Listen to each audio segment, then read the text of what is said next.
भाऊ, साक्री प्रकरणामध्ये तुम्ही मुख्यमंत्र्यांची भेट घेतलेली आहे. तुम्ही काय मागणी केली, तुम्ही पत्र दिलं आहे, काय सांगा? मी गावकऱ्यांच्या भावना त्यांच्यापर्यंत पोहोचवल्या की जो प्रकार झाला आहे तोही त्यांना सांगितला आणि गावकऱ्यांच्या ज्या भावना आहेत की हा खटला तात्काळ फास्ट ट्रॅकमध्ये चालवला जावा आणि आरोपीला अगदी कडक शिक्षा मिळावी.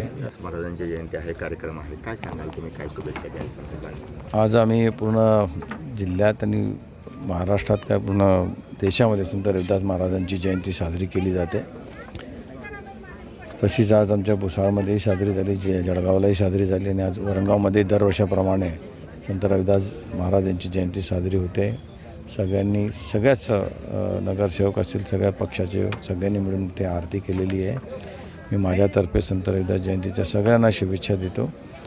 आणि एक असं व्यक्ती होतं संत रविदास महाराज की ज्यांनी त्या काळामध्ये माणुसकीला धरून जगण्याला शिकवलं. जातपात धर्म न बघता माणूस म्हणून कसं जगावं याचे धडे त्यांनी त्या काळात दिले. म्हणून संत रविदास महाराजांनी दिलेले धडे आजही तेवढेच महत्त्वाचे आहे. माझ्यातर्फे पुन्हा एकदा सगळ्यांना संत रविदास महाराज जयंतीच्या शुभेच्छा.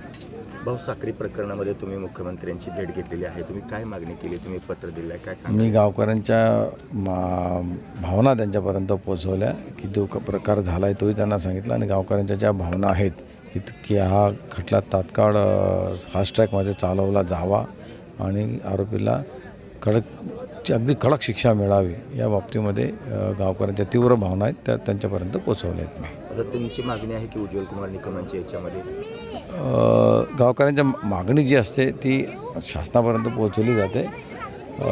शासन नियुक्ती करत असतं, त्याच्यामुळे मी पण गावकऱ्यांच्या ज्या भावना आहेत त्यात पण पुन्हा एकदा आदरणीय मुख्यमंत्र्यांपर्यंत पोहोचेल की अशी त्यांची मागणी आहे.